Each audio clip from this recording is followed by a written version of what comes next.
So we're going to chat about how to do some fix and flips. So step one, after you closed on it, you want to start early and be prepared. So you want to make sure as soon as you're closing, you've already got everybody lined up to get started. Super important because it takes time. You know, I'm sure anybody who's had a contractor do basically anything, contractors got other jobs also. So you want to make sure that you've got everything lined up. So do your due diligence while you're under contract and start that process early. Time is money.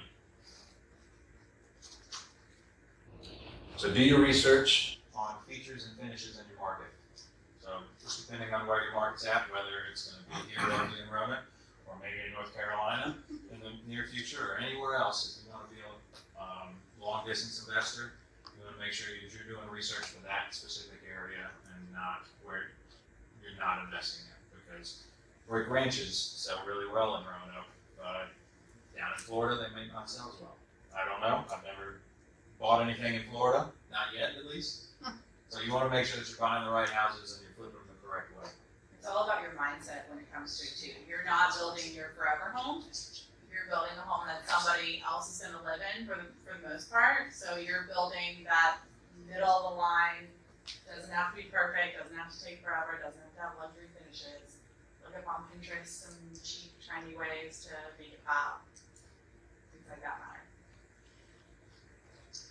Get design and drafting help for plans and permits. This takes weeks in some areas. Yeah, when pulling permits, depending on what you're going to be doing, sometimes and where you're going to be doing it at, some municipalities are harder to deal with. So you got to kind of know that going into it. If you're trying to do something in Blacksburg, that's kind of a big renovation. They're pretty difficult to deal with. It may take a little bit more time and effort. You could do something out in Shawsville or Elliston or something. It's wild, wild west out there. You can do whatever you want, I mean, for the most part. So you want to make sure that you kind of have that in mind as well. And as far as interior designers, you know, it's a great resource. I know I'm not an interior designer. You can ask my fiance. She hates it. Every time I buy something to put somewhere in the house, she's like, nope, we got to send that back. So I would much rather have an interior designer plan something for me because I know I'm not going to be the one to do it. Yes? So how do you get your design and drafting then if you don't own the house first? You have to buy the house first. Not necessarily. I mean, you're going to be under contract for 30 days, 45 days at some point. So you just start all your due diligence in. You start contacting everybody that you need contact. You know, I know a lot of my clients, whenever they're wanting to do flips and things like that, I've already got my contractors in there week one. Christina, the house that you just closed on last Friday, we had 3 different contractors out there 2 weeks after they're under contract. So you want to get started as soon as possible because everybody's got other things going on. So you want to make sure you try and get everything in a specific timeline because especially when you're dealing with flips, holding cost, which a lot of people forget, but when they're running numbers, they're like, oh, the renovation's going to cost this much. I'm going to make this much. And then they don't count for the 120 days it's going to take to do the job of all those interest-only payments or however you have your loan processed. It's not risky to put your money into a property you don't know yet. What money? To pay an interior designer. Oh, to pay an interior designer? Yeah, and architects and things like that, you're already putting money into the property and you have to close on it. Well, It's the risk versus it's reward. The risk of it. Yeah. Yep. That's why I'm here. So Yep. that's Absolutely. how you get a jump on it. People let you in to do the work before you put. Yes. Yeah. They It's just have like home buyers who pay for the appraisal before they own the property. Mhm. They're putting money into that appraisal or money into the inspections that it could fall through. Yeah. Well, that's kind of different than putting money into your asset. Well, you're not doing any work. Yeah, you're to not the doing property. work. You It's just can't the do any planning. of the You're work. not going in and working. Just the No. planning and drafting. No, Yeah. no. You're just getting everybody lined up. That way, once it closes, everybody's ready to go. Because you can't go call a contractor and be like, hey, I need you to start working today. And then they're going to be there. Because they're going to take time to get you a quote, things like that. All right. And then also, bring on all the questions. I love the questions. I want this to be more of like a discussion kind of deal. So don't hesitate to ask any questions, okay? All right, next one. Ensure permits, contractors, dumpsters, and utilities are ready for the day you close, if not before. Super So important. basically everything we just Super chatted important. about. If you don't have water, if you don't have electrical, and your contractor shows up and you don't have electrical, you've just lost a day. Yep. If you don't have a dumpster and you're ripping out walls, you're going to have a problem because you're going to be making a huge mess. So plan these things ahead of time. You can schedule the dumpsters to be delivered ahead of time. Some companies will deliver them in 24 hours or in 4 hours. We got that in tested this 4 hours? out. Yeah, we Nicely called them that done. morning. 8 a.m. call with everybody. All right. Same with What utilities. dumpster company was that? Because they're pretty solid. Been there, dump that. Been there, dump that. BIN. That's punny. There, dump that. Yeah, Proud of their names. Yeah. Yeah. Yeah. I approve. I liked it. All right. On to the next one. All right. Step 2 is make sure that you renovate correctly. You can do a bad renovation job, even though that renovation job is pristine and gorgeous. Introduce yourself to the neighbors. Give them your contact info. You'd rather them call you than them call the city. So it's definitely a good opportunity to go around and say, hey, we're going to have some construction going on. We're going to try and keep it between good hours. We're not going to try and wake you up too early. And, just introducing yourself, saying, hey, we're working on this house. We'd love to buy anything else in the neighborhood. So if you know of anything, or if you yourself are considering selling, feel free to reach out to me. And then let them know that if they have any disturbances or anything, to give you a call, and you'll take care of it. I know investors who take like a $10 gift card to the neighbors for Starbucks or whatever and write their phone number on it. So if you have a problem, if my contractor's music's too loud or we're too loud too early, call me. Yep. If your lights are on at night or what's going on. Yeah. Yeah. It's crucial to have the neighbors on your side. All of my rentals, I talk to the neighbors. Each one of the neighbors got my number, and it's come in handy from time to time. Oh, yeah. Lock down your contractors with good scopes of work. So make sure that you and your contractors are all on the same page. You don't want to be caught blindsided when you come and check on the property. You haven't been there for a week, and then you come and check on the property, and then they took down a wall that you thought that they were taking down the other wall. So, and then once you make mistakes like that, that's time and money lost. So you want to make sure that both you and your contractors are on the same page.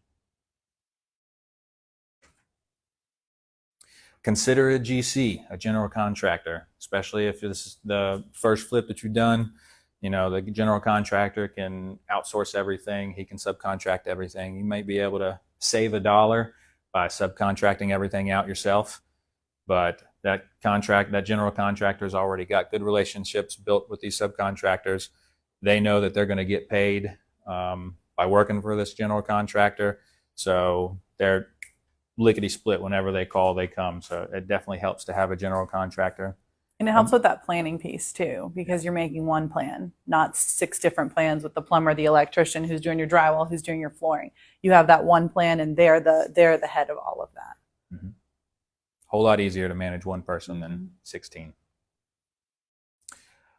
Do not get homeowner permits. So let your general contractor pull the permits, because it's going to be up to them. It's on their back. If anything goes wrong, it's not going to be on yours. You're not the one doing the work, so you're not going to be held responsible for that sort of stuff, right? Can you just explain homeowner permits a little bit? So it's whoever's pulling the permit, either you or the contractor. If you pull it, you're taking liability for those repairs. So if I do a shoddy repair on something and a tenant sues me because they got injured because a floor fell through or a wall fell through, I'm liable. If the contractor pulls the permit, it's not my problem. It's the contractor. I think I remember hearing about that when Johnny was stationed. Homeowner permits are cheaper, so people tend to lean towards doing the homeowner permit, but you're taking on full liability there. Yep. There was, just to share the story, I think it was an apartment complex, but it ended up being like a $2 million lawsuit. And the only reason it wasn't the guy who owned the complex. It did end up being the contractor group, because they installed an entire, imagine the whole wall of this building falling off. Oh my gosh. Impressive. So it was actually. To look at it, you're like, wow. How about that? It was almost like Legos. Yeah. And in my mind, I was like, that's a lot of money. So, but it was the contractors. It was the contractors who were. So it's the contractor's responsibility. It's the contractor's going to line up the inspections that go along with all the permitting. But, so if you have to have foundation work, your foundation guy doesn't pull his own permit. Well, if it's a general contractor, he's in charge of the foundation as well. Now, if you just got a foundation guy in there, he'll pull his own permit. Yeah. But if you've got a GC in there managing everything, the GC will end up pulling everything, and then everybody works underneath him. Essentially, what we're saying is don't pull permits for somebody else's work. Yeah. Don't pull permits for yourself if you're not going to be the one doing it. Yep, because you take on that liability. Because you're going to save a little bit of money, but you're not really trying to do this for the 90% of times where it all works out. You're trying to do this for the 10% of times when it doesn't work out. It's just like any other kind of insurance kind of deal. You know, if you're not going to use it, it sucks paying for it. But then once you need it, you're glad you had it. The same kind of thing. Have a contingency budget of minimum 10% and 15% is better. So things Something always goes wrong. Yeah, things will go wrong. Always. Things will definitely go wrong. There's, you take out a wall and then you find a stud that's been termite ridden, even though you got a termite inspection and they didn't see it. It happens. All right. So make sure that you put a little bit of a buffer in there. The bigger buffer, the better. You put a 20% buffer in there and you're making $100,000. That's a golden deal right there. You, a partner or someone representing the owner, should inspect the job site at least several times a week and daily during drywall, tiling, cabinet setting, and final punch out. So if you're doing a big rehab project, you want it to be somewhere that you can manage it. And I was talking about this a little bit before the meeting. I have a general contractor who does all of our flips in Northern Virginia, and he does amazing work on his own timeline. We are out there every day or every other day checking up on his progress, making sure he's doing what he's saying he's doing. He's at the job site. All of his stuff is neat and clean. He's not in the neighbor's yard, not making too much noise, because ultimately I'm the homeowner. I'm in charge of him staying on schedule and getting us to the finish line. So making sure that you have a way to check in on how everything's going and staying up on that progress is crucial. And if they know that you're going to be stopping by every day, they're going to be on their best behavior and trying to get things done quickly. Mm-hmm. If you just give them free rein and you never worked with this general contractor and you never show up at all, you have no idea what's going on. All right, next. Step 3, get the look.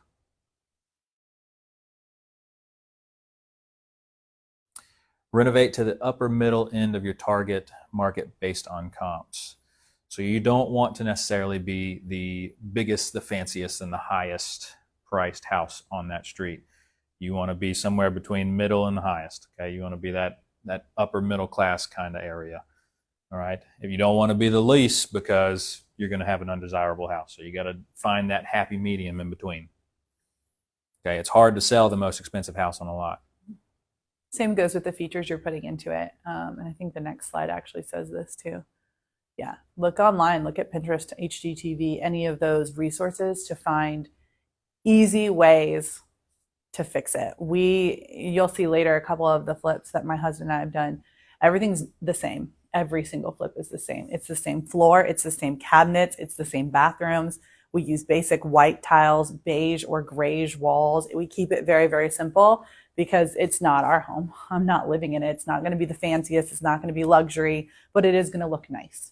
But it's consistent. All of our flips look the same. And that's because they know.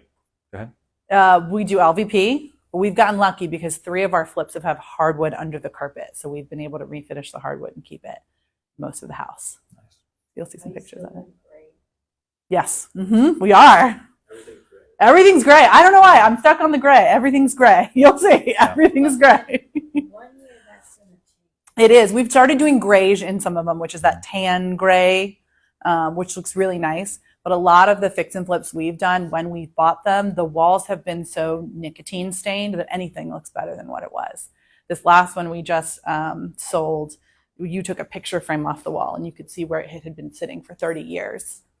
So anything was better than what it was. But they know their market well, so they know that everything that they put in that house sells easily. Yep. We removed the wallpaper of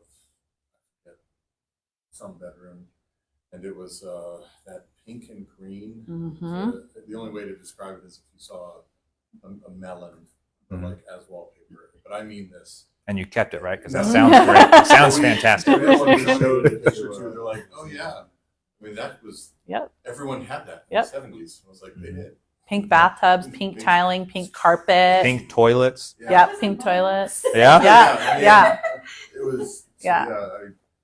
Ray will move out one day, maybe. Yeah, but it's better. It will one day, and it's slowly starting to. But we'll figure out. And again, there's easy ways to make it pop or to add a luxury look to it. Tiny little things like the iron balusters on railings is really nice. Finding some sort of designed tile or carpets, your handle pulls on your cabinets, a pop to it. Everything can be simple, and you can make it look tasteful as well with little features like that. And you can also spend a little bit more money in smaller areas. So you don't want to, put everything fancy in a big, huge room, because that's a lot of square footage that you got to do. But if you've got a small bathroom, that's a full bath, but you want to splurge on a little bit of nice tile, you can do that, because you're going to pay the contractor to do it anyway. That price isn't going to change. So if you pay an extra $1 per square foot and a small square footage, it's going to look way nicer for not a lot of extra money out of pocket. And being in the real estate industry, we know kitchens and bathrooms sell homes. So you put those pop features in your kitchen and your bathroom, because that's what people look at when they're buying a home. Yep. And then step 4 is staging. Staging helps a ton, especially if there's some sort of weird layout to a house. Staging it makes it sell way faster. Buyers want to be able to feel themselves living in a home. So when we're talking about staging, we're talking about putting fake furniture in there, essentially the furniture to make them feel like they could imagine living there. Yeah. Buyers, it's very hard for them to picture an empty room and think about, well, where's my couch going to go? Where's my TV going to go? And I can tell you that because I've done that in every house, and I put my couch in and I'm like, well, that doesn't fit. That doesn't look right there. Now I'm rearranging the whole room, but having furniture in it makes it feel like they can live there. Yeah. So you bought and fixed up and sold a house, but whoever you're selling it to is buying a home. So you want to make sure it looks like a home. So when you stage your homes, do you do it like minimalist? We do. So we haven't staged our last couple of flips, but the ones that we do stage, it's a couch, a small table, a bar stool. Well, here minimal stuff. recently, when it comes to selling real estate, I mean, things are flying off the shelf. Yes. Staging hasn't been super duper important, but in a normal market, a level market, it's going to be more crucial. It definitely depends on your market. So all our fix and flips are in Northern Virginia. It's a higher price point. We have a $450,000 home, fully renovated. We are not staging it. If it were an $800,000 home, it'd be a whole different thing, because we're targeting a whole different type of buyer. So, You stage yourself. Company. Yeah, I don't have all that furniture lying around. But some of the do. realtors I work with do. They have storage units full of furniture, and the whole team of realtors stages homes together with that furniture. And they also have virtual staging nowadays, where once you put it online, they can virtually stage the room. So there's other ways to do it. but then when they get there, they're depressed. Yeah. So you had mentioned on the last slide about recessed lighting. Isn't that super expensive? Not necessarily. So we have put recessed lighting in every one of our flips, including our personal homes. Essentially, just a can lighting is the traditional type of recessed lighting, but now you can get ultra thins on Amazon for like $400. Super cheap, $400, and I think I ended up getting like 18 of them. Yeah. And my contractor puts them all in for me. They're all wireless, controlled on your phone and attached to a switch, or controlled on your Alexa or smart devices and whatever you have. It's super convenient. I'll tell you a story. In my second home, it was an open concept living room, kitchen, dining room. There are no walls between the three. You could see clear across all three. They all shared one light switch between 9 different recessed lightings in all three. And it was going to cost us like $3,000 to change the wiring throughout, so we would have 3 switches. So instead, we bought ultra thin recessed lights and had them installed, and then we programmed them to be separately, so we could turn them on by room clusters. It cost us $500. Yeah, it was but over 3,000, it was a huge win for us, because 3,000, and they were going to cut holes in our ceiling and our walls in all 3 of the main spaces we used and lived in. So it was a much lighter fix, and it was energy efficient because we could control them however we wanted. And it also looks like a smart house, which It is does. selling. It does. They look really nice too. And some of the ultra thins have like color changing too. So we have color changing ones in our basement. We like to turn them red and play pranks on our son. Be like, code red, like play stupid stuff on him. So they've got fun ones too. And it also depends on what area and what level house that you're flipping. If you're in a very low scale, cheap area and there's no other places around there that's got can lighting or recessed lighting or anything like that, and you're not going to sell it for more than $150,000, go ahead and just throw in a, you know, one of the regular mid lights. I want you to show me all your $150,000 already flipped houses. They're out there. I'm Patrick's not got, saying they're Patrick here. got 2 of them. They're Patrick not- bought one, Yeah. $145,000 in Roanoke. Yeah, I Bobby. discovered, like, so during my browsing process, and I'll try to be fast in sharing. For a while, I was trying to, of course, find a cheaper house that I would flip. So my goal is to not buy 150 to 170. And then I just kept noticing every house that was dropping was like, it was 150 to 170, maybe lower or higher. And it is in the Benton area. So this is tailored to Roanoke conversation wise. Close to Benton, but still in Roanoke. Older homes there. Homes, same thing with the Salem older homes. And they would be properly flipped. I mean, new floors, all walls painted, lighting updated. And they were still putting them at 165 or 155. I was like, then I had to change my thought process. I'm like, well, I guess I'm buying someone else's work now. Is this still going to be a good fit for me? And so, yeah, I mean, they are hitting. I mean, you're looking at a home that was probably built in 1920. Well, you can share. Yeah, that's been updated. I mean, mine's in the 1920s, and it's I think so. right off of Williamson Road on Holly Road. And the whole, for me, the whole neighborhood looks like it's been updated. You know, you read, where sort of neighborhoods are getting bought and expanded and updated. You start to see ripples that are happening. So because a lot of people are getting in on the market that way. But yeah, you can buy already flipped homes if you just want to increase your house portfolio. Yeah, but it does depend on where you're at. Because I mean, Northern Virginia, they're spending $300,000 on a house and then they're tearing it down to build a new one. Yeah, So, I mean, it all just depends on where you're at. Totally different market. Yeah. Yep. Totally different market. So I kind of have a question based on what they were saying. So basically, is it ever a good idea to buy a flip that was already done and then do more things to it? Like, is this a situation ever come up for you guys? If the numbers make sense. Yeah. If you're buying it as a if you're buying it as a property that you're going to live in, you're banking on appreciation over time. So like my second home was a flip. It was totally redone. We ended up pouring a bunch of money into fixing things that were done really, really poorly and things that were hidden behind the walls that weren't done correctly. So you have to be careful because you're banking on whoever did that work did it right. And all my experiences, it's not always done right. It did not have permits. It had a permit pulled on the big issue we had, but it was never inspected.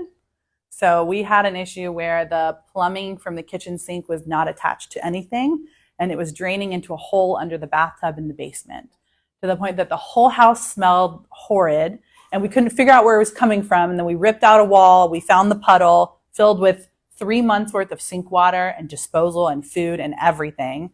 It cost us $7,000 to jackhammer. This was the second home we had. $7,000 to jackhammer the floor up, and the pipe, you can see in the pictures we have, there's a pipe running this way and then the pipe from the kitchen sink running this way, and they're about 5 inches away from each other. No hole cut in this one. Never had any intention of being attached to it where it needed to be. They had just stopped it, covered it up, and left it. And then we had other piping go bad, and then we had electrical systems go bad that were overloaded with too many things, and just a lot of stuff was half done. And it was a quick one too. I think it was like 40 days and it was on the market. Nice. So we could tell the work that went into it was poorly done. And then also, especially around here, you'll have a lot of brick ranches with a basement, and somebody will buy a brick ranch, do floors, paint, put it back on the market, but the basement is still unfinished. So you can buy that, and then you still got all of that unfinished space that you can add square footage, add a bedroom, add a bathroom. So there's still value to be had. So it all just depends on the house and the numbers. The numbers Every have to deal make sense. is workable just as long as the numbers make sense. Mhm. Every deal has a price. Consider pre-marketing before completion. This is huge. I mean, if you've already got somebody locked in that wants to buy the house, I think one of Patrick's flips, didn't he already have a buyer lined up before they even finished? Yeah. They'll do open houses for the neighbors before they do open houses for anyone else. Market the home with, you can do virtual renderings of the kitchens and the baths and what it's going to look like when it's fixed and put that out there, and kind of line up buyers ahead of time. But isn't that like I thought as a realtor, you could not do that. You can pre-market a house. Yeah. Are you a realtor? Easily. But you're not anymore, so you could pre-market a house. That's totally fine. But still in people. You what? Oh, your license is still with Deepore? Is it active? Okay. Well, then there's a little bit of gray area. Yeah, there. it's a little different when you are an agent in the business. Yeah, you've got a little obviously, bit but more yeah. give and take with a lot of things. Yep. You got some more rules to follow, and you know it comes in handy sometimes, and then sometimes it doesn't. Like sometimes, like a buyer who's not an agent can just kick down some realtor sign and then go talk to the seller if they wanted to, and there's nothing stopping them from doing that, and you can't do anything about it. But a realtor can't do that. Can you still negotiate if you do get a, that's now, realtor says that he might have a buyer before Yeah. we Yeah. list it, Mhm. but Yeah, there's You specific. might be able to get away with doing less work in that case. So we did it. One of our flips, we lined up the buyer. Two of the ones we've done in Roanoke, actually, we lined up the buyer before we bought the house. So we had someone who was a renter, and we said, you know, they came to us and said, we need somewhere to live. Their relative is a tenant in one of our other properties, and we said, okay, here's these 3 properties. Which one do you want? They picked a property. We looked at it. We said the numbers make sense. We bought the property, and she's a tenant in one of our homes right now. And so we were like, and we let her choose. We didn't need to put more work into it because we knew it met all her needs. So you can line stuff. the process is easy. You didn't have to make a lot of concessions. Mhm. Yep. And then there's a form also that you can use as a realtor to be able to pre-market. All right, Mike, you're a computer guy now. Al, What is basically square footage? You can account as square footage. it's got to have a heat source, cooling source, walls, and floors. What's the basic designation for a bedroom? What is it? It has to have a method of egress that's 48, no more than 48 inches off the ground. 44. 44 inches off the ground. So like if you're in a basement that's underground that has a higher window, that doesn't count as a method of egress. Yep. 44 inches. It off used the to be ground. that a closet was what deemed something a legal bedroom, but it's not. It's a matter of a fireman getting in or a person getting out. Does it have to have a closet? No. Nope. Does not have to have a closet. Or That a has door changed. could work as well. It doesn't necessarily have to be a window. It could be a door. Yep, a window or door to get out. Mhm. Our properties have that in 10 years old. So those don't have Yeah. closets. Mhm. Doesn't need it. Yeah. Doesn't need it. Yeah, a lot, and that's a big mistake that a lot of people make. A lot of people will tell you, you know, experts will tell you that it has to have a closet, but it does not. Does not. Well, he said it has to have a door. Method of egress. Right. Well, if it's a room, I hope it has a door. Yeah. No, I'm saying like A you way have a door out to of the get house. into the room, Out of the house. but then there's no window in it. Exterior door. Correct. Yeah, but there's an Somewhere a exterior fireman door. could get in or a person could get out if there were an emergency. Yeah. A window low enough that someone, 44 inches is low enough someone could Ian? climb out. If you have like a little tunnel, I know it's kind of random, but like with a tunnel out, you could like open, crawl through. Is this No. an underground railroad? No. What? No. You'd have to be able to get directly outside. Outside doors. Yeah, outside door, outside window. that's And there's a low enough to the ground. specifics for how big the window Yeah, has to it has to be be. a certain size so a person could fit. A fireman through it. has to be able to go through it with an oxygen tank on.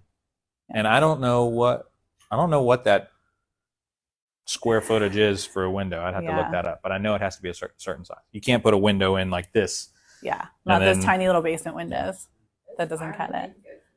can go through little Yeah, I guess it depends on the fireman. I reckon. 200-pound fireman, or How big is the fireman? maybe it's a high school training fireman. There you go. Yeah. They're tiny. He's the only one who can That's respond to true. this house. Well, what are your other options of? I know because you want to take the where everyone's question. You want to take the basement, turn it into another bedroom, make that an advertising point. What are your other options? Like I remember looking at a house that I ended up passing on that did have an unfinished basement. I think you and I talked about it. Then we found the other one. But what do you turn in basements? What do you turn basements into that can't be say bedrooms that start to become appealing? And worth some work. Well, it can't technically be a bedroom, but you can Not a be a legal bonus bedroom. room. Yeah. So people can still use it as a bedroom. Nobody's stopping somebody from using it as a bedroom. But as far as an appraisal value, it's going to be less than if it was an actual bedroom. Yeah. And then you've got livable space down there, like you can put an extra living room or a den or something like that. And you've got bathrooms that you can put in there. Yeah. There's a lot of places that's got in-law suites, and they'll have a whole little kitchenette down there, and if they don't have windows or they just got the little windows up there, they can still put a bonus room, quote unquote, and then they just use that as a bedroom. You have to rent that space. You have to rent one of the spaces. That all depends on zoning and whether or not you're living there. If you're living there, you can kind of do whatever you want. Yeah. Based on the county. Some counties do have rules against long-term and short-term rentals out of your primary residence. So just no, I don't believe there's any in Roanoke, Salem, any of the surrounding areas. Yes. Certain areas. Yeah. I just got a new one done. What about short-term rentals? Are there areas in Salem, Roanoke, Benton, and Benton Mountain area that do not allow short-term rentals? Salem fights it pretty hard. It's inside Salem City, fights it pretty hard, but you can get a special assessment and they'll let you do it. It just takes a little bit more effort and time to get it done. As far as Roanoke County goes, if you have over 5 acres, you can kind of do whatever you want. If you have below 5 acres, kind of have to do the same thing. You have to have a special assessment. You'd also want to check the HOA or any condo associations that you're a part of, because they may have separate rules. Yeah, against definitely it check as the well. HOAs and POAs and things like that. Mm-hmm. But Roanoke City is a little bit more lenient when it comes to it. But the longer and longer Airbnbs go, the more regulations get put on them.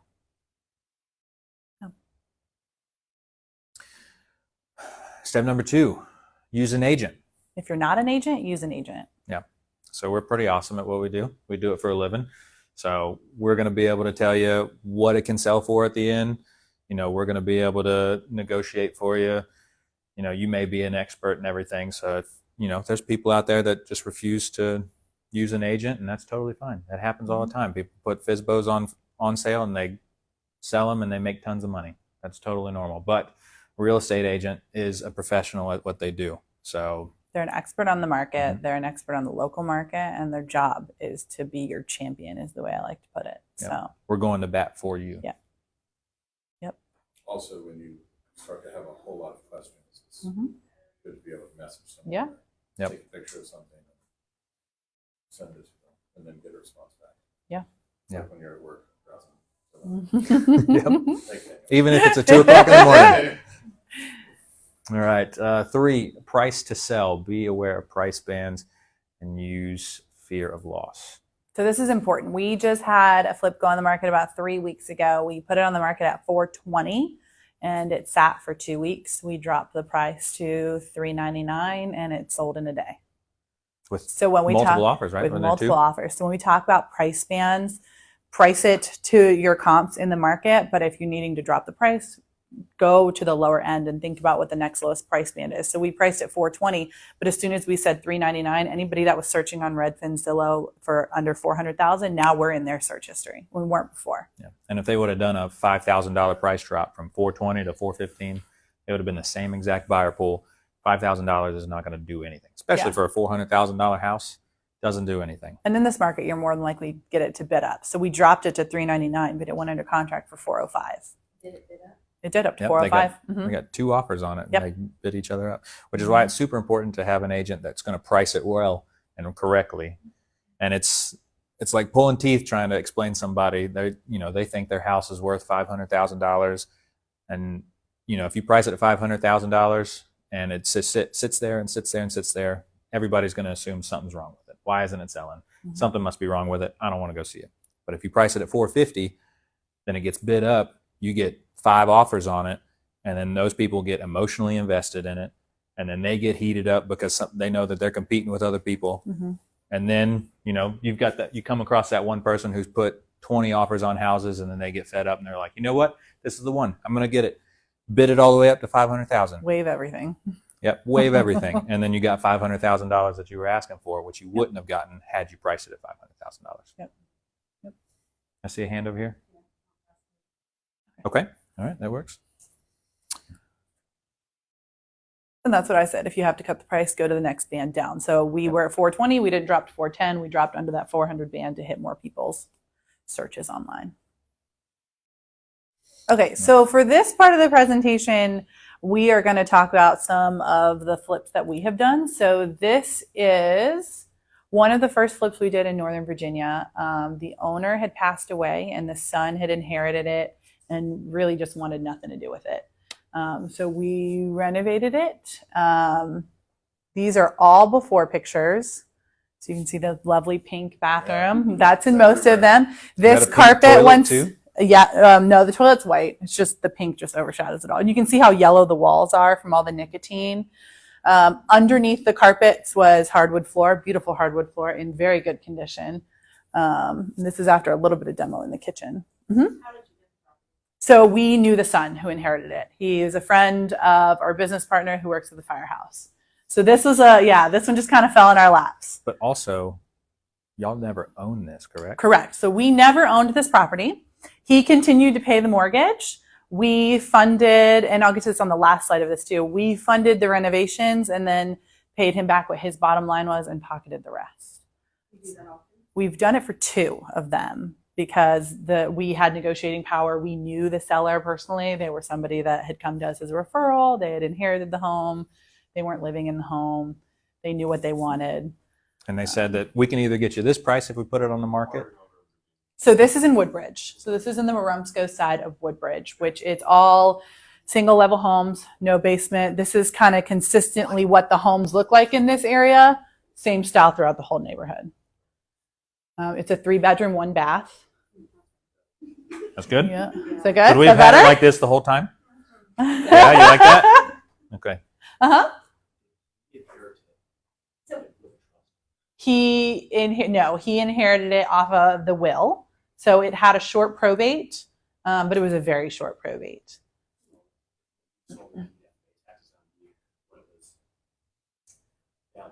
Yeah. Yeah. Yeah. Yeah. So whenever all of this went down, they said that we could list it at this price. This is the price that you're going to get. Yeah. What was the numbers? Here, if you flip to the next one, I flip to the think numbers. Oh, there's a walkthrough. Look at that handsome fella. That's Zach. That's our contractor, Mark.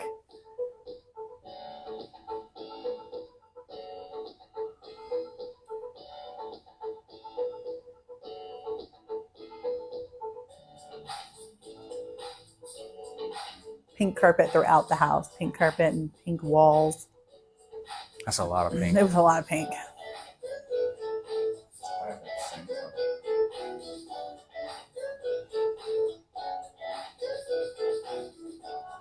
Loving this music. And that's the hardwood underneath the carpet. And the carpets weren't even tacked down. They were just kind of giant area rugs laid down on top.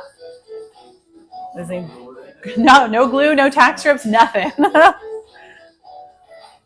They were in great condition underneath. We had to refinish them.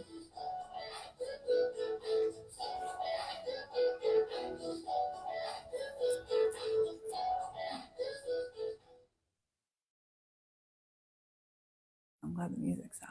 So you put new windows in? This one we did put new windows, yes. I think there was 1 or 2 windows that was new already. Go to the next slide now. Okay, so these are the actual numbers. So you'll see he put the purchase price is $0. So well, let's say $200. They say we could have sold this for $200,000. Yeah, so right here. So the seller, there was a reverse mortgage on the property, and to pay it off, it was $240,000. The seller wanted to pocket $50,000. That's all he wanted. So the home, without fixing it, we said we can pay you $250 now, which is essentially going to pay off that mortgage, and you'll pocket a little bit, not much. Or you keep paying the mortgage, give us the keys, give us 90 days, we renovate, and you will get your 240 payoff and 50,000 in pocket. The home sold for 360,000, 25,000 in reno cost. We put no money into that. We borrowed the money from a private investor and paid them back an additional 5,000 on top. The seller got his 290, so that was the 240 for the reverse mortgage, and his pocketed 50,000, and we pocketed 34,200 in the end. So they never had to come out of pocket anything, never had to run their credit. Yep. Never had to do anything like that. We They never just- owned the home technically, Yep, and this never owned took it. 60 days. You have a contractor? We do, yes. The contractor charge you to do that? So we do a flat fee with him. He gives us scope of work, and we say, okay, this one was 20,000. So we said 20,000, do what you want. We kind of give him free reign. You'll see those same kitchen tile floors everywhere. He does the same white and gray marble all over, the same cabinets. We tried to refinish the cabinets. I think we were able to reuse the cabinets that were already there, just redid the doors and repainted them. We kind of give him free reign. We've been working with him for about 8 or 9 years now. He started out doing the work on our personal home and has since worked to do all of our flips. That's what we're contractor is going to charge $25,000 rent out Right. on a $100,000 flip. Right, Mhm. right. And we take him with us. So we take him with us when we go to look at homes. So he comes and hangs out with us all the time. He is part of our grid network up there as well. Comes through and kind of prices it out as we're there and says, okay, here's what we think you could do it for. He'll tell us 25. We'll say, okay, we're going to do 20, and okay, I'll find a way to make it work. And Tyler does the same thing for me. Yeah. Yeah. Yeah. And it's all about the relationship we have with him. Like I said, he's been working with us for 8 years. So he knows our kind of flow of how we work and how we do all of our flips. And he It started helps. as a personal contractor. Yep, he started fixing our second home, which was a really crappy flip. We met him when we had to jackhammer the basement up, and he came and repaired it afterwards. So he's been working with us since then. So why wouldn't you put a second?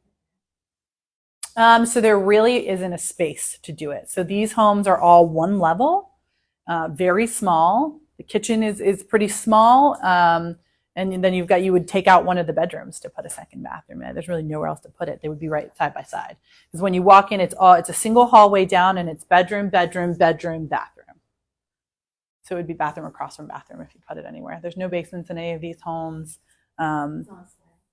Yes, it's on a slab. This one ended up having a garage off the back that was like a freestanding garage sitting in the back, and that was really unique for that area.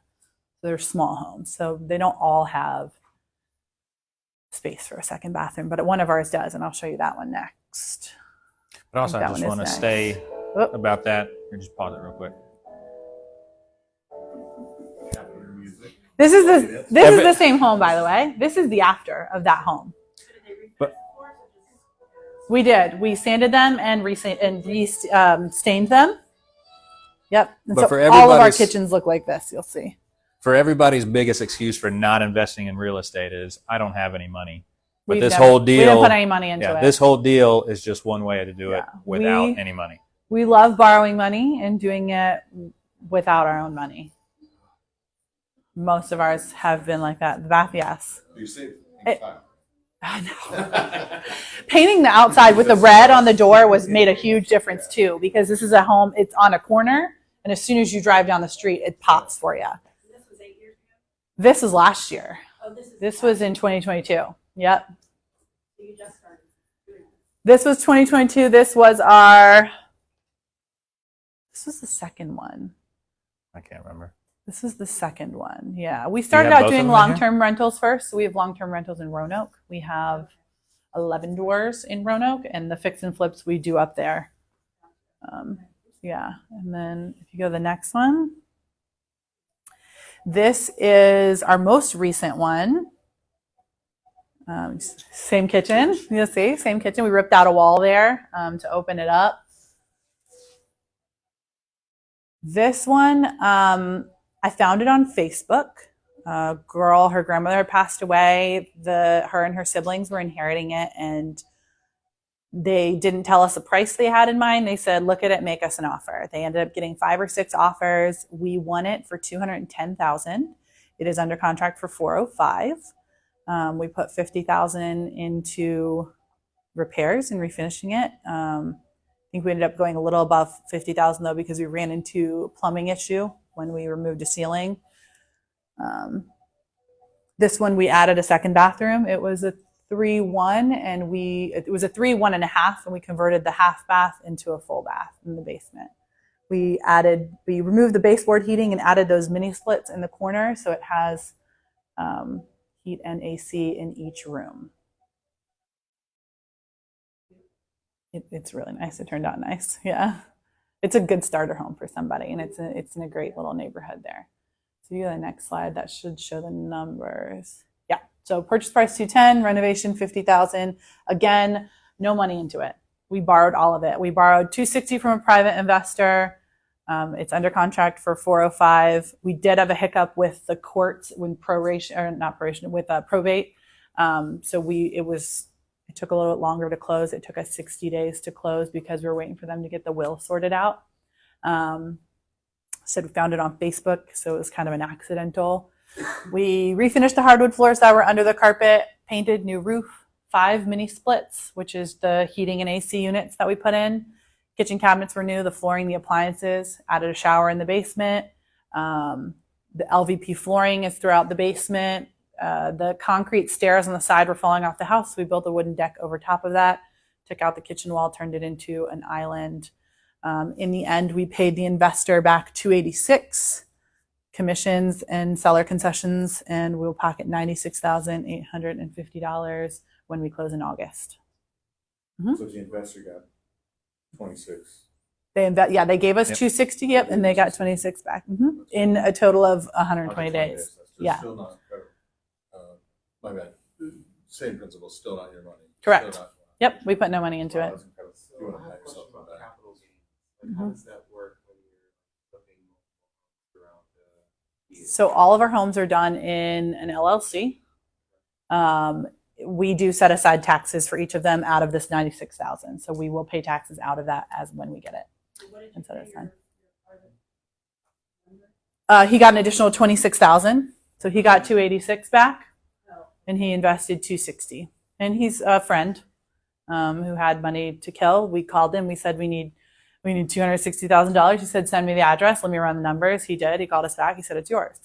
We closed. I believe we closed. We said we could go to the closing table in 7 days for this one, but then the court that was took their time. Yeah, he did nothing. He gave us the money, and he called us when we were done and said, when am I getting my check? And we said, August. That's it. And then back to taxes. What they could have done is they could have taken that $96,000 and 1031 exchanged it into another deal if they wanted to. Yeah.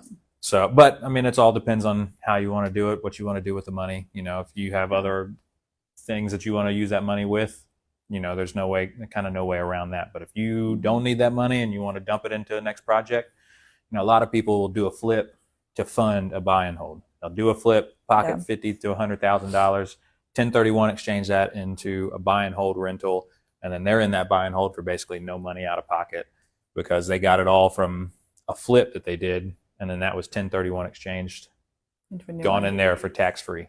Yeah. how many days? How many days? You have to identify the property in 45 days. You have 120 days to close on it. But you can't start the process and then say, oh, I want to do a 1031 exchange. Yeah. You have to have the intent at the beginning. Yep.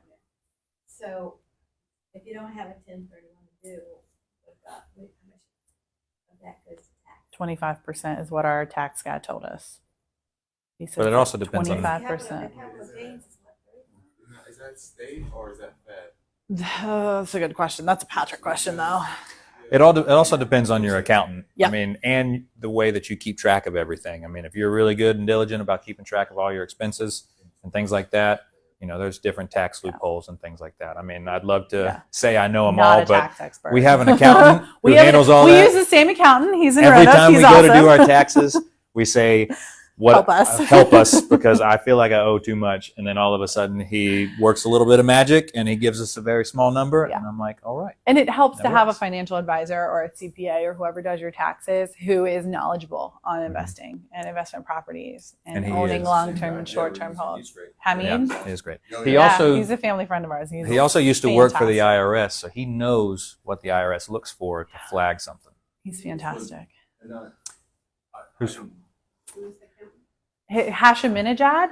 I can spell that for you later. I just call him Hamid because Hamid I gave is- up on his last name. Hamid is his name, but Hashim is his company. That's his last name. He's he's Remember Virginia, honestly? no, he's from here. He's Yeah, he's Roanoke. here. Actually, He's Roanoke. There's a pocket of Armenian and Persians in Roanoke, and they're all connected. And he's Mhm. one of them. right off the- you know, Yes, yeah, he's very. he's I know this amazing. because he's actually like 5 minutes away from our house.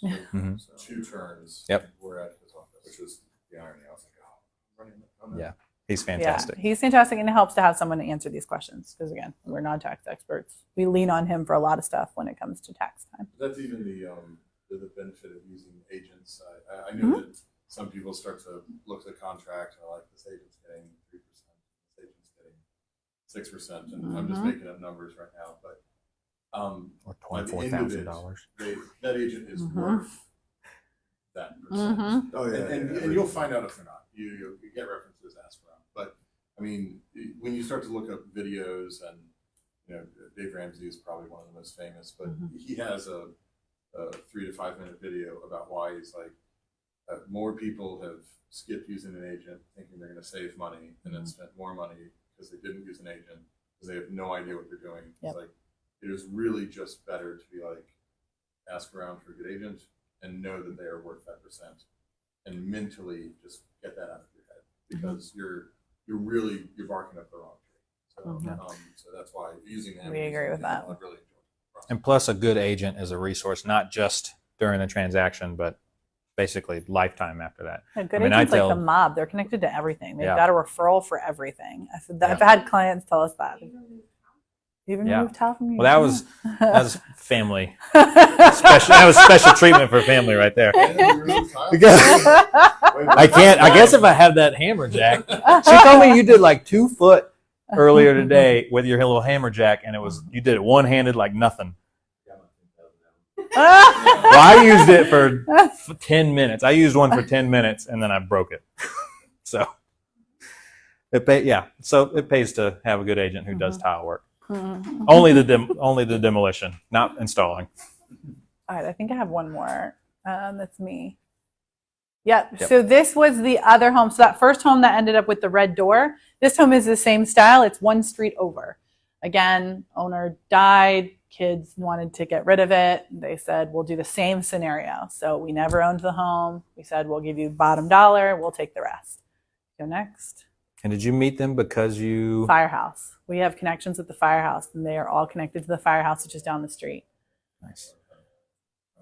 Find a community. My community in Roanoke has been the steel mill. I've done 6 loans for people at the steel mill, first time home buyers, didn't know they could afford it. Yeah.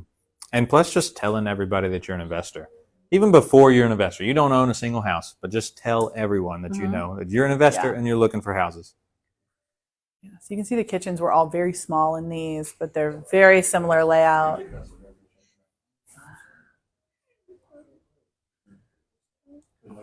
Is the floor wet? It had adhesive on it. I think there's hardwood in 2 of the rooms here, and it wasn't fully salvageable in this one. There was a lot more damage underneath, but it was hardwood underneath throughout. There was no pink in this one. Yeah, it did at first. Yeah, the light changed. If you go to the next one. But it's still got that baby blue. So this is what we painted it to on the outside, and you'll see it's all the same. It's gray and white everywhere throughout the house. We're consistent, if anything. Yeah, we did. What did you do for the tile here? This tile was already there. So you just kept it? Yep. Is that baby blue or white? It's black and gray. This one, so we didn't do granite in this one, I don't believe. We did. What did Formica? we do? We might have done Formica. We did granite in the other one. We did not do granite in this one. It looks like Formica. So this one, yes. So it's all about how the numbers made sense. So the other home sold for $370. Downtown Lynchburg. It's also about durability. What's the price point?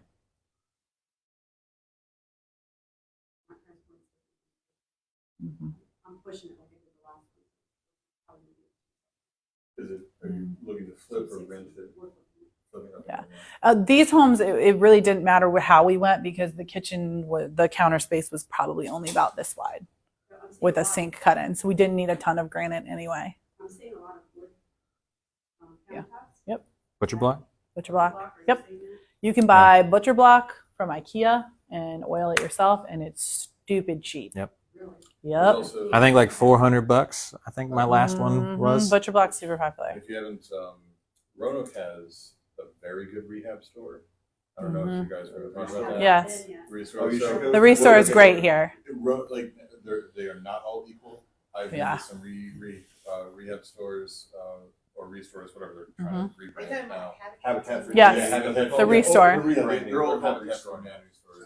They're called. Yeah, if you're cool, you just say Mhm. restore. Anyway, Mhm. if you're down with it. But that's why I said it. But Roanoke's, like I've been to other, cities. Yeah, the one up by us rehab sucks. stores. It's horrible. It just blows me away. I was like, Uh-huh. I thought they were all good and equal. Roanoke's is pretty much a warehouse now. It's what is the street name? It's off of Melrose? No, Well, it's off Yeah. of Peters Creek. It's off of Peters Creek. it's off of Melrose, and it used to be an old bowling alley. Yeah. Right now, I think whoever they've worked it out with, they have slabs of butcher block. I mean, Okay. And like as Mhm. long now as this wall. they're even doing new cabinets. They still also have great donations. Like Mhm. I think essentially they're working with other contractors, like manufacturers that are getting but they still we've benefited from their donations. I've got all my doors from them, and because they'll still restore houses in the area, like what they used to do, Mhm. and you can still find solid wood doors. And both of the doors that I replaced on the outside and 3 other ones on the inside are all solid wood that I got for $35 a piece. I just had to pay for the press. Gotcha. Yeah. But the reason why I said is, you guys brought up Butcher Block. They got over 1,000 just giant butcher Mhm. blocks. So they've been selling them for a year and a half. It's inexpensive. Yeah. Go there. Yeah. But- So that would be better than Formica, do you think? Well, keep in mind that with butcher block countertops, they are not a maintenance-free countertop. Right. You have to reapply oil and things like that. So I would recommend doing an oil-based polymer because it's going to give your buyer at least 2 or 3 years. Ours is just a lot of that. Yeah, I mean, if you're going to use it as a cutting Yeah, board, short like the ones. center island, I say oil it up, oil, you got to reapply. You're going to use it for like the main, you'll see some time. So even with The polyurethane, it's food safe, Okay. durable. Butcher block grows bacteria. don't throw some kitchen or No. don't throw chicken on it. That's a big no-no. So I guess Yeah. back to the price point thing, so we had to go because we 113-year-old house, so lot. Mhm. Down, we had to move porch, so we had extra expenses beyond our contingency budget. Yeah. So I don't want to cut corners on kitchens or bathrooms, Mhm. but we're pretty far over budget, but we're gonna have to sell the house at a higher price than everything else. And so forth. Yeah. So do we go ahead and splurge and put those countertops? If you're going to have to be the highest price one, I think you're going to have granite We're gonna have or to- quartz. Mhm. Yeah. You have to be. Yeah. We put in a recessed light in the kitchen. It's Mhm. not supposed to put in a recessed light. Yeah. I wasn't sure. So there's somebody who has, a friend of mine put in next day granite. I don't know who this guy is. I saw her countertops are beautiful. Mhm. Half the price of what I was quoted for this property and Nice. the property. It's not big. And also, So I have yet to call them, but that's mine.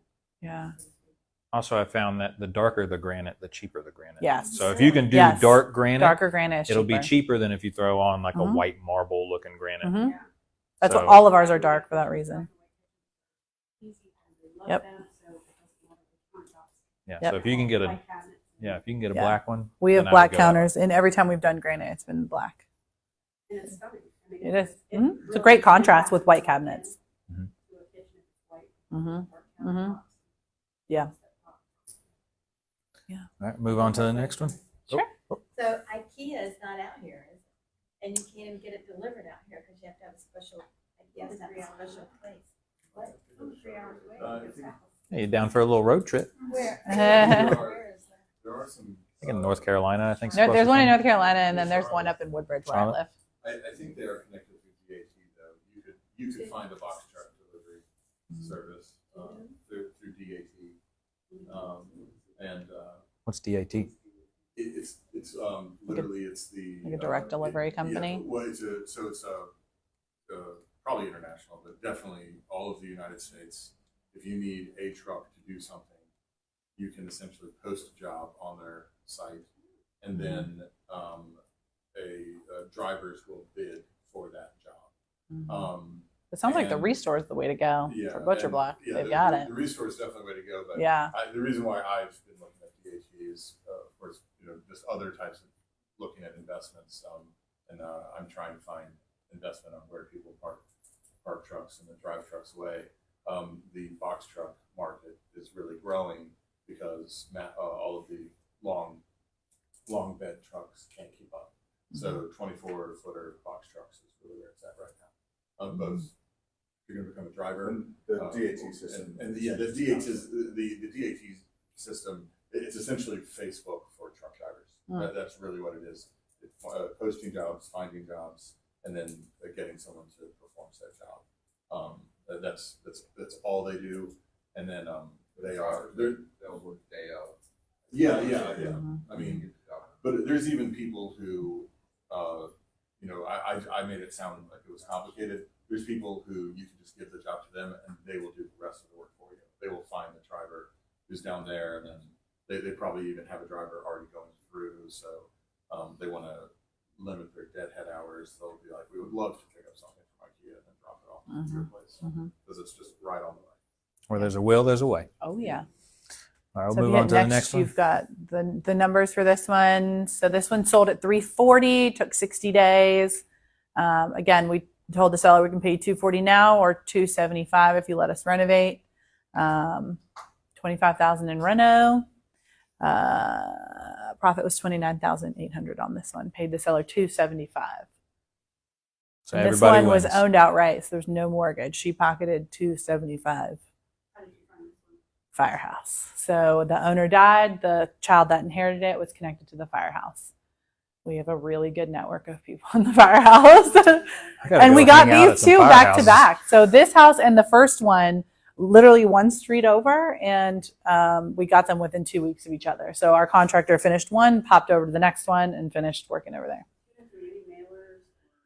We did mailers for this one to the neighborhood, just to kind of target, because it's a very old neighborhood, and there are a lot of original owners there still, and there are a lot of rundown houses. We were kind of targeting them, saying, are you looking to sell? We haven't gotten any more in that neighborhood yet, but we did target this neighborhood for a while after these two. Who do you use? That's a Patrick question too, For what? for his mailers. Does Does he use anybody? I thought he did them all I think himself. it was through his company at the time. It was through his brokerage, because he's a real estate agent. So it was through his brokerage at the time. So I couldn't tell you. I thought he was all about doing handwritten mailers. He always tries to get me to do that, but I ain't got time for that. Al? Yes. Yeah, because we never owned this one. We didn't buy it. Didn't need to buy it. This is another one of those subject to. Yep, there was no mortgage for her to pay, so she was just hanging on to the house for us while we renovated it. All right, we'll go to the next one. And so I mentioned earlier, that Christina is house hacking her way into the investment market. She's buying a second home, turning her first one into a rental. The power of owning real estate is to be able to buy a home, fix it up, move on to the next one. So the next slide, this is my home. This is, I know, I don't know why it's crooked. So this was my home on the day I saw it. There were no pictures posted online, and my husband said, you're going to hate it. There's no pictures. It's probably a wreck inside. And I said, I want to see it anyways. So if you go to the next one, these, Let's just let them both play. We're running a little. we just play the left short one. on You time. don't need the right one. That turtle was actually in the house when we bought it. That's a Every real room turtle. was full. The owners passed away. The children didn't want to clean it out. Every room was full of stuff. And it was, they were the original owners from the 80s, furniture, clothes, books, school pictures, yearbooks, hair pieces, jewelry, VHSs in every single room like this. We ended up using 3 dumpsters when we were cleaning it out. And it essentially felt like we were digging through someone's life, cleaning it out, because the children just wanted nothing to do with cleaning anything out in this house. So Mhm. were they like, how many tons were they? They were 30-foot dumpsters. I couldn't tell you what the weight limit was, but they were 30-foot dumpsters. So how much does that cost? It was $700 a dumpster. We did keep some cool stuff and sold some cool stuff because the wife was Vietnamese and the husband worked for the embassy. So we kept some cool, like original antique stuff and sold it. There was some weird, we kept You some. couldn't keep the turtle. No, they took the turtle. It was illegal to have the turtle, but we do have a set of tusks that we don't know what to do with that are beautifully engraved, but also illegal to sell. So we are just holding on to them until we can donate them to a museum. So this was every single room in this house. So if you want to go to the next slide, and you'll probably have to. So this is the after. We ripped all of the greenery out that was in front, repainted it, new shutters. We have a new roof. For the porch, we put recessed lighting and fans and new beadboard on the ceiling and painted it all. We removed all of the mulch and put gravel in because it's lower maintenance. Go to the next one. These are the walkthroughs afterwards of it fixed up. We custom built the coat closet. This custom built fireplace because the old fireplace was falling off the wall. We repainted every room, carpeted That's my room throughout. when I go to visit, I think. Yep, carpeted throughout, LVP on the main level, painted everything, and it was miraculous what just a fresh coat of paint did throughout the house. All of the custom, the cabinets are brand new. The island was custom built. Butcher block was custom, or butcher's cabinets were custom built on the side. That's my daughter's room. I did all the paint. It is pink, and it was intentionally pink. And we lived in it while we were doing all of this work. So we renovated one bedroom upstairs, renovated one bathroom upstairs, put a microwave in it, and we ate out of that microwave for 3 months. We ate tacos on the bed out of the microwave one night with 2 children. I have a 6-year-old, and my daughter at the time was 4 months old. And we just lived out of that bedroom and repaired this house. Sacrifices. Thank you. So if you go next slide, this is the fun part. We bought the home for $421 in 2021. We put about $50,000 up front into it, and the price of the home now is $580,000. Home down the street just sold for $580,000. Same style. Theirs is a little bit smaller than ours. It was a full gut. We took everything out all the way down to the studs. But this is how we use our personal real estate to also kind of house hack our way up. So we started when we moved to Northern Virginia in a 1-bedroom, 1-bathroom apartment. It was teeny tiny, 400 square foot. We were paying $1,600 a month. And someone told us, that's a lot. You could have a mortgage. So we said, okay. And we bought our first home, townhome, 2-bedroom, 2.5 bathroom. We bought it for $250,000. We sold it 5 years later for $290,000. Profited about $70,000 off of there. We bought our second home, which was 1,500 square foot Rambler. We bought it for $340,000, and we sold it at the peak of the market in 2021 for $425,000. We sold this and bought this. We sold this for more than what we bought the new home for, and it was half the size. Our new home was almost 3,000 square foot. Profited $125,000, and then our current home, like I said, it's valued at about $580,000 and growing as the market continues to appreciate. So when we sell it, we're going to be in it a while because we're still working on the basement. You see any videos of the basement because the basement's my project. Still going on. But still going on. And that's kind of how we've manipulated upgrading, buying the small and building our way up. And this one has been our biggest project yet. Like I said, we're still working on a couple of things. I'm excited about the next one then. Oh gosh, I don't know if I can do a next one. This one might be it. How close are you to Alexandria? So about 30 minutes south. Okay. Yeah. I always loved We're more of our cousin was our cousin. We're far enough out of the city that we're close enough to drive in, but we're more of in a suburban area. So we're in a cul-de-sac, nice little neighborhood.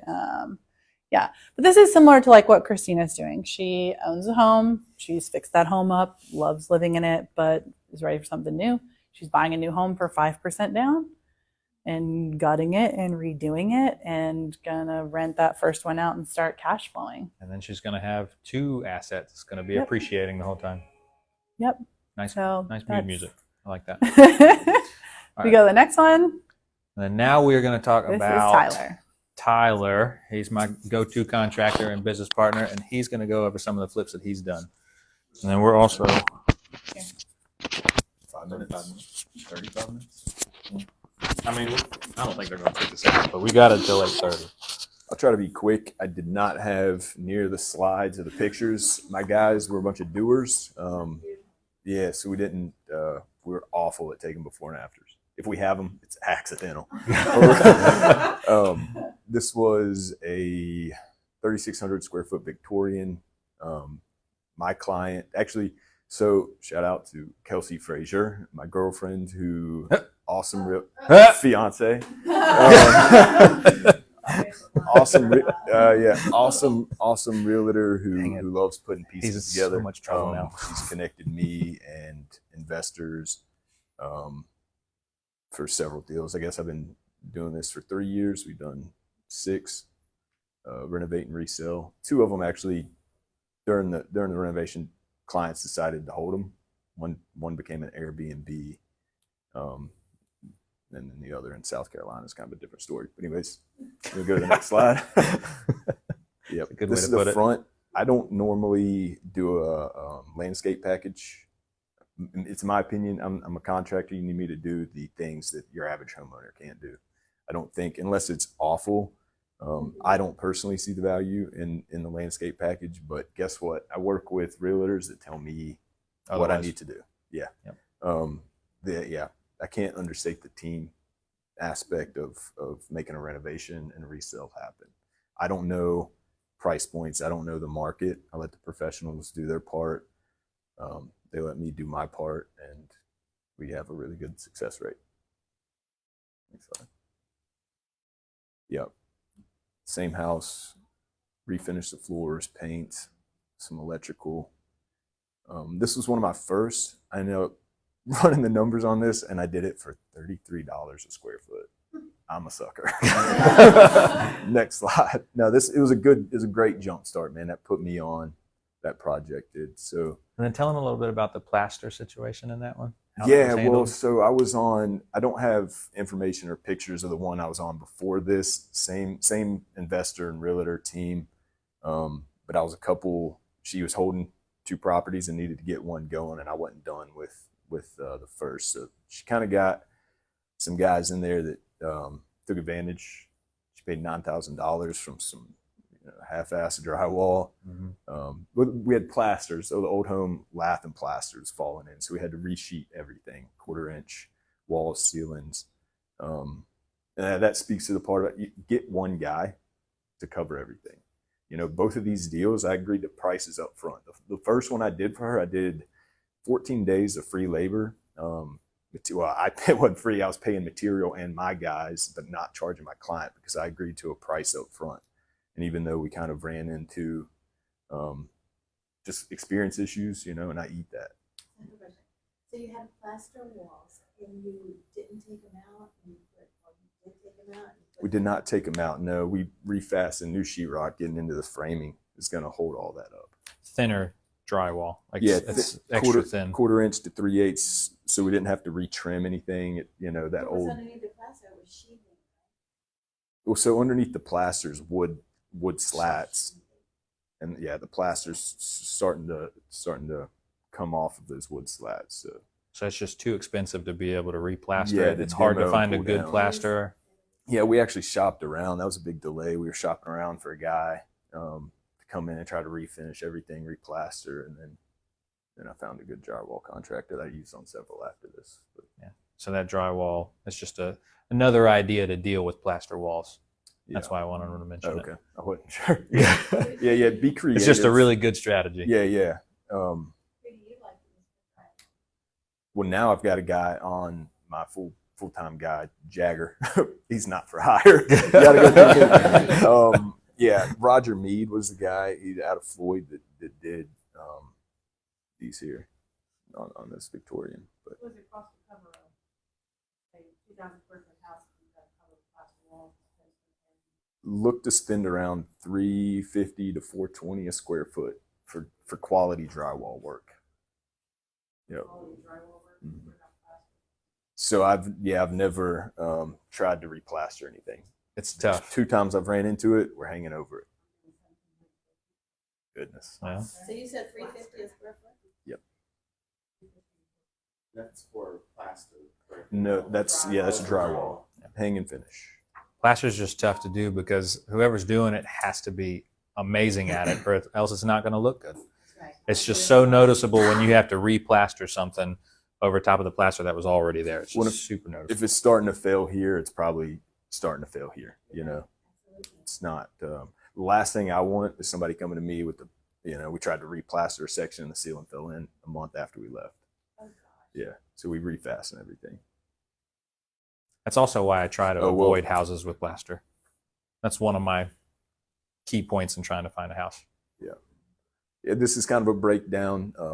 Got in it at 220, 120,000 renovation costs. We were there 90 days. It sold in 30. I thought my client came out pretty good on this. Definitely one of her better outcomes. So this is way out of order. This is something we did in January. I wish I had more pictures. This is the kitchen, butcher block countertops. I had floating shelves left over from a previous job. Pretty cheap tile. Obviously, we kind of refinished the cabinets in this. What was different about this deal than all the others I'd been on was I did this with a hard money loan and my girlfriend. So my business funded the entire renovation. We put, well, not the entire, I think she covered 12,000 and I put 40 in it myself. And the profits off of this kind of added to, I ran everything else in at cost. We came up. Great job. You did a good job. Thank you. What you decided to do, what you had. Yeah. So the floors, did you put those floors down new, or was that under the building? Yeah, so no, I do, man, almost everything I've done with I've got a interior designer, good relationship there that me and her put a pretty good plan together. There were hardwoods, so we found an LVP that sort of matched up with it pretty good. That's LVP. Yeah. How many That's teams cool. you have? So I've got 4 guys. Okay. 4 How many guys. houses do you work on it? Usually we have like 2 projects going on. When it's a full renovation, yeah, we pretty much focus. I love that when I can park a whole team, 30 to 60 days. Trying to figure out how busy you are. Well, one of the most expensive things about my job is like the administrative part, the scheduling, invoicing, keeping up with a budget, materials. So it's a lot cheaper. Once I'm there, it's so much cheaper to keep me there. And I think that's one of probably my niche is the renovate and resell. We've been really successful. What neighborhood is This was in Blacksburg, Valley View. This is in Blacksburg. Yeah, different Valley. Valley View Road, that? not View Valley Road. View. Address, so I just had No, to- yeah. Yeah. There's an exterior picture. Yeah. You're in Roanoke. So I come to Roanoke. Daniel's put me on. I drag him to Roanoke a lot Yeah, because yeah. that's where all my stuff is. Blacksburg. He's Okay. worth the drive, so I make him come down here. Yeah. Yeah, there's an Yeah. exterior picture on the next slide. Okay. Yeah. See, this was awful. Weeds everywhere, but we got these plants on sale, mulched everything. We did do a new roof, everything. Very minor exterior package. Yeah. Nice work. Thank you. Nice work. I think the next slide's got the numbers. Yeah. What was cool was, this one was full of somebody else's stuff. My brother owns a dumpster rental business, coal companies, so I didn't actually have to pay. But That's a plus. We had one parked out there for 45 days. We just kept filling it. Our renovation was 52. We did floors, all new paint. The ceilings were sagging. They had a heated ceiling, so the wire coiled through the plaster, just the heat and expansion, contraction. It caused it to sag, but I got a drywall guy on staff now. So we actually went through and refastened what was there to the studs, the ceiling joists, and got him to, we cut and remudded and added recessed lighting. And I'm sorry I don't have pictures of that, but it turned out great. It was a good project. So your brother has a dumpster company? Mm-hmm. What's his company? Coal companies. Coal Yep. It's a You're funding most of the rent costs dumpster. yourself? So on this one, I did. Yep. Out of, or my business did. And, the payoff, this was the profit after, obviously, it paid back my business, the money that we put into the reno. Yeah. And when they sold this, they staged the home. My through designer, Sarah. yeah, my designer, Sarah Brown, came in and staged everything. Yeah, it looked great. So you work with a designer, what does that cost to work with somebody like that? Nothing compared to the value. At least, my relationship anyways. It varies, kind of depends if I'm bringing her in on a project for a client or if she's doing it with me. But If she's doing it with you, I nothing. guess I'm curious, because Yeah. we started off that way, it was $10,000 all the way through the process. It's just too much money. Yeah, so she helps me out on clients as well, and I usually split my 15% margin with her. Oh, it's a percentage. But when it's, she didn't charge me anything on this. Everything's negotiable. You can Yeah. always work out some Yeah, deal. it's You the can bring them in on the relationship. deal. There's different ways to do it. Yeah. So coming from, I was a homeowner, and so everything I ever did was dealing with contractors that come into my house, and they're fixing something 4 times with God's property. Getting people more from property student for it. So I've only been doing this for 3 years. So that's where we started using contractors that were working residential, not flipping. So Yeah. But do you use the same person now every time? no, we don't know. No, we've got contractors that work for investors now, not everybody. But it's good. We Yeah. had to train our contractor. Yeah. He started as residential, and we had to train him on a lot of, we don't want the fanciest thing, he gets real, you saw he did some beautiful luxury things in our personal home. He wants to do that in all of them. Yeah. No, sir. You have $50,000. If it's in your $50,000 budget, you can put it in. Otherwise, it's out of pocket. So that's why we negotiate with him. We need to train him a lot too. This is an investment property. It doesn't have to be top of the line. It does need to look nice. It needs to be designed throughout, but I do believe we train him a lot. So is this where you find that designers go through a real estate agent? Real estate agent. I mean, real estate agent or contractor. I mean, whoever's got that better relationship with him. But if you take care of your contractor's going to take care of you. Yeah, I think make it Should we known. pay on a percentage basis, you think? Is that? No, It all so depends on how you want to structure it. well, yeah, I guess every guy runs his business different. Mhm. I do unit price method, so you never have to. We don't have a disagreement about the hours. I agree to a time frame up front, a budget up front, and I run my numbers in based on some measurable piece like number of devices installed or square footage on everything, linear footage on this and that. So that's how I charge for my labor and my guys' labor. But if I bring in, I got auxiliary players like HVAC tech and flooring that I either charge a percentage or make a little something off of what they're doing, unless of course they're doing it for me. And But that's the price of being a general contractor. yeah.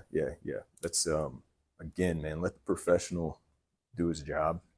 Find somebody that's willing to agree to a price, agree to a time frame. You can trust to hold them to that. Yep. All right. Ready for the next one? Yeah. All right. This one was in South Carolina. We went. Probably didn't charge enough, but it was fun. We were a mile from the beach. I took all my guys. We lived in it while we did it. A lot of nights till 3 a.m. just to try to get it done in this time frame. There was actually a move-in date, and he held on to the property. I'm not licensed there, so he did a homeowner package on the permits. He can't sell it for 2 years because of that, but he wasn't planning to. Did a what package? So homeowner permits, because I'm not licensed in South Carolina. What so. we told you not to do, but Yeah, he well- didn't really have it. He didn't Yeah. really have a way around He it. didn't have a choice, and he trusts me. I've done several jobs with this guy. Trusts my work, so we delivered quality. Yeah, this was his bathroom. Nice. There was like a jacuzzi right? tub here. Wow. Ripped all this out. $19,000 shower. Pay attention to the yeah. lines in the marble. How they line up. He lined them up. That was fun. Big puzzle. That's beautiful. Yeah. The floor was the same throughout the rest of the bathroom. Okay, so everything's negotiable, man. Like, look, you bring, Everything's negotiable. am I in on the deal, or am I just coming to your house to do a job? If you bring me in on the deal, then I'm going to run my numbers in super tight because I like making money. I think I'm more investor than I am contractor. That's what gets me excited. That's a good mindset. Yeah, but I love the trade too. So I like doing quality stuff, man. If I can, all the time, it's like, dude, let's just tile this. I'm not putting a fiberglass kit in. I'll run them in tight, you know. So where do y'all get tile around So my uncle owns D Hart Tile in Christiansburg. I get pretty good rates. It's all about who you know. Yeah, I get good rates there, but this is Lowe's. Yeah, Lowe's has good prices. Yeah. In general, it's always the best time to buy at Lowe's and get a real good deal is obviously when they're trying to get rid of an entire tile group. However, if you're about to buy out that entire tile group, and you talk to one of their salesmen, not just an employee, you can now have a garage because you're about to buy every single box they have. But they will work with you, and definitely, even at Lowe's. But like 30 to 50. Yeah, I mean they'll do a very good discount, but you're buying every square foot of that tile they have. Which, if you're going to be flipping 5 homes and That's- you're using that same that's- tile, For me, that's an advertising point. You're like, well, if I'm about to save tile on every room, including rooms I haven't even used this on yet, well, that's still really great. So Yeah. I found that, I mean, I really like using it as possible, not just with component for it. Yeah. Oh, and for gardening though, at the end of every single month, they're rotating something out. So something is either half off or more. So we got In general, trees are about to all be. we got 35 crepe myrtles for 75% off. Normally they're $35. We got them for $6. And oddly enough, another good time to buy plants. If you have a place to put them and you can grow them for a little bit and know that you're going to use them. Oh yeah. I mean, I will take pictures. yeah, we'll do a grid field trip. Yeah. So We turned our backyard into a nursery. yeah. So we've got a nursery section now. We're didn't mean to hijack, but the August really is. Every greenhouse is going to start emptying their lots. And I'm not saying your garden doesn't really necessarily sell the house, but if you do want to make your property look good for rentals, and that's going to make the surrounding properties start to increase value.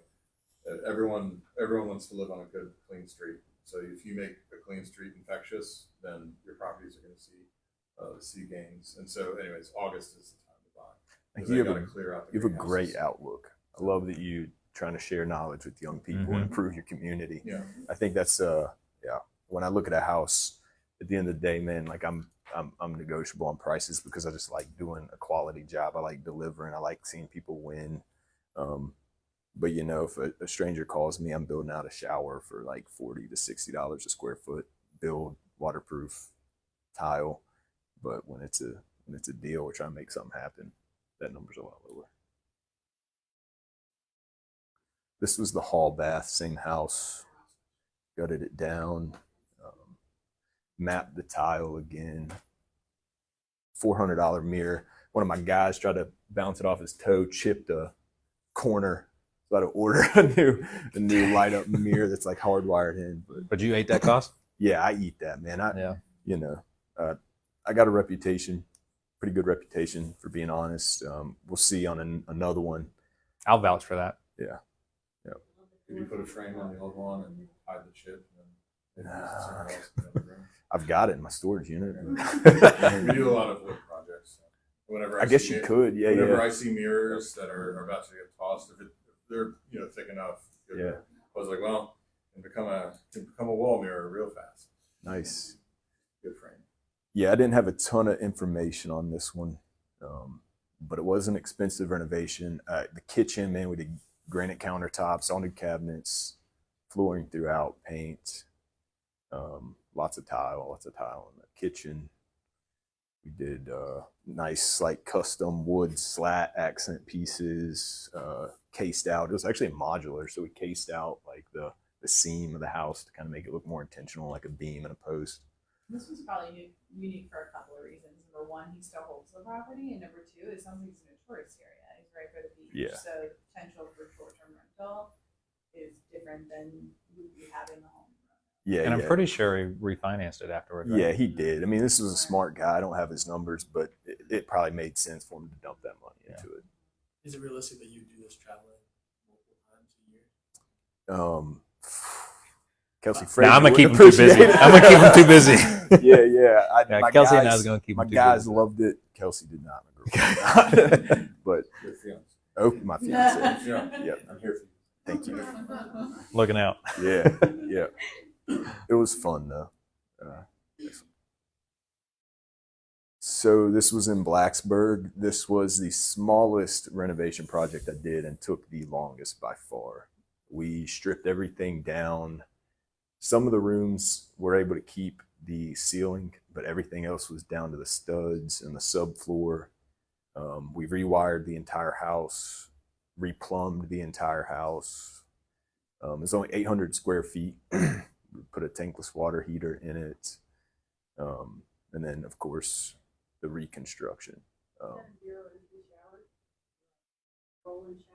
It's just a glass partition with a 24-inch access here in the back to get into the shower. You're a big fan of the rainforest shower.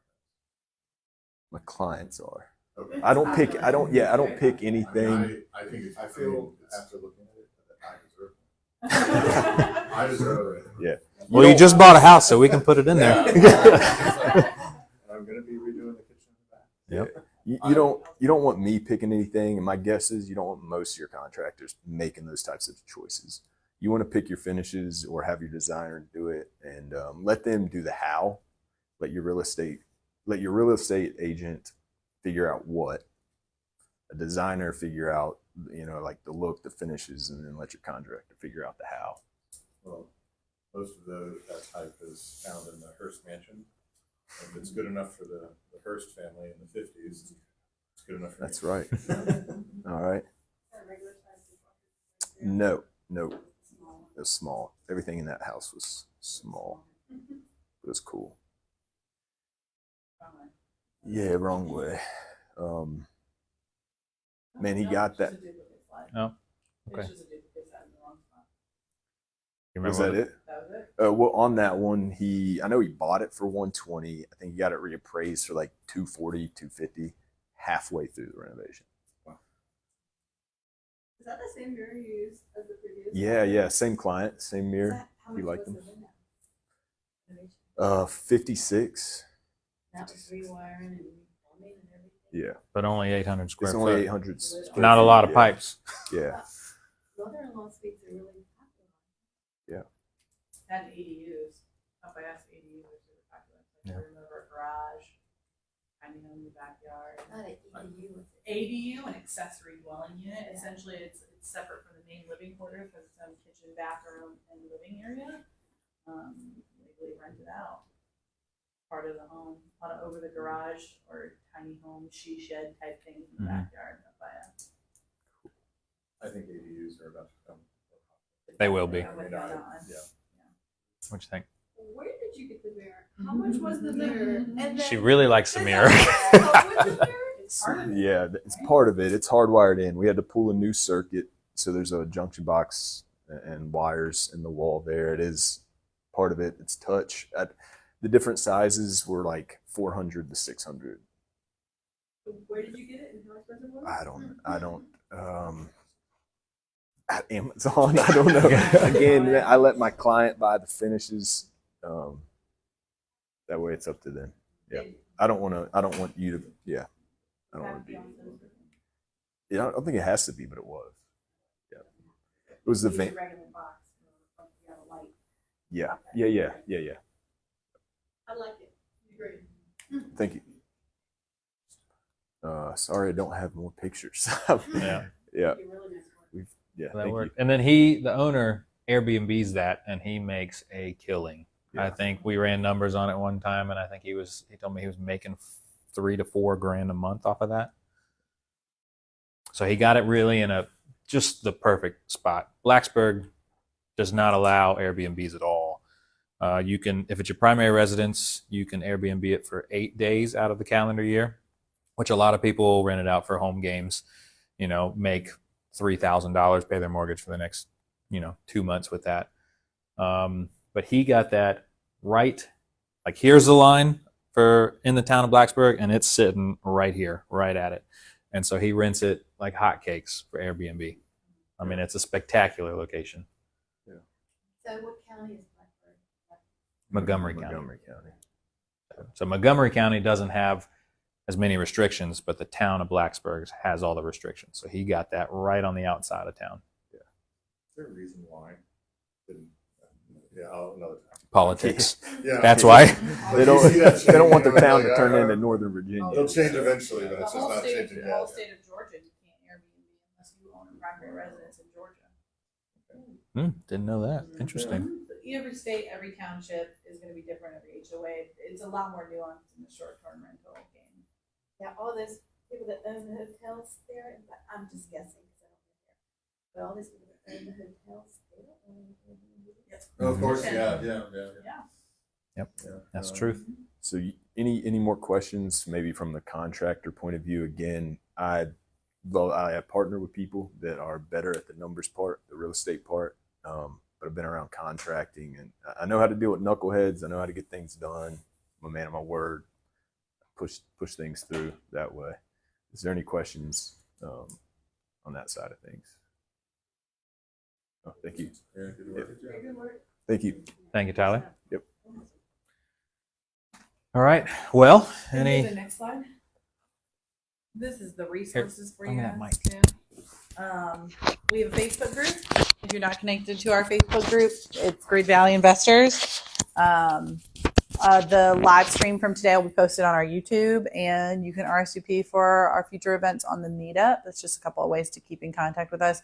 We'll also send out the live stream probably next week once we have it back, as well as an invitation to the next meeting. And we challenge you to bring someone else to the next month's meeting that can benefit from that. We appreciate everybody that came and everybody that brought guests, and hopefully you see the power in this group and what it can do for you. And just by coming here, you're a real estate investor, right? I know. Real estate investing is a mindset. Yeah. It's not whether or not you own a house. Now Yep. now we can change our cards. Yeah. Mhm. Yep. Yep. Yep. Now you can change your cards. Hit next, Justin.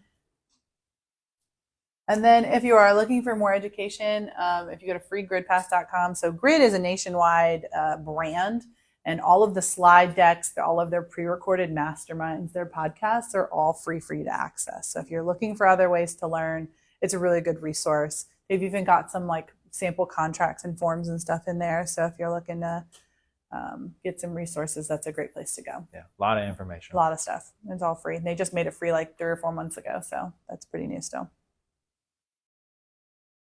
All right. Now go take massive action. Go do some real estate deals. Yeah. Where's your card? Yeah. Well, I actually don't have a card because we just switched over You to have a a digital new business brokerage. card yet? I got a digital one, Well, but we just switched digital over to a business new card. brokerage and everything. So I don't have one made yet because we're still working on a name and a logo and all that. But I can definitely give you my information. Mhm. And then Jenny, I'm sure, has got plenty of cards. Well, maybe I got the not. digital business card today. Nice. But you can scan our digital Yeah. business But card. feel yeah, free to if you stay like and to hang connect. out as long Yep, as you like. Network. Chit chat, Absolutely talk. network with each Networking other. is definitely one of the most important parts of this. And I know we ran pretty late today. That was a long Yeah, one. we thank you for bearing with Yeah. us.